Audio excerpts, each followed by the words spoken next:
Welcome to Luca is a Billionaire, where the only thing I invest in is your answers.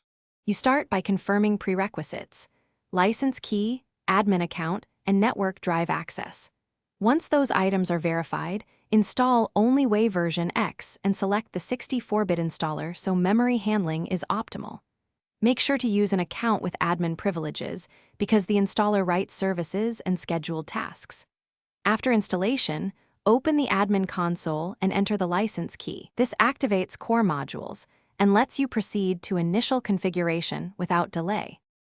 Once the console is ready, define user roles and granular permissions so you limit access appropriately.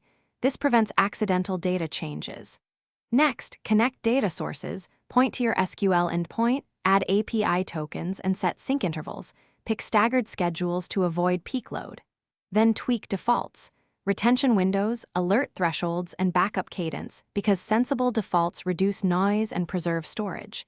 As you save each section, validate by running a quick sync to confirm pipelines complete without. To finish, execute a full system test that runs workflows, triggers alerts, and restores a sample backup so you verify end-to-end behavior.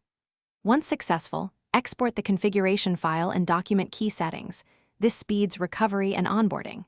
If something fails, first check the centralized logs to locate the error, then restart the specific only Way services and rerun the failing sync. This often clears transient issues. If the problem persists, capture logs and escalate with timestamps and steps taken. Thanks for watching and please subscribe. It's the best investment you'll ever make.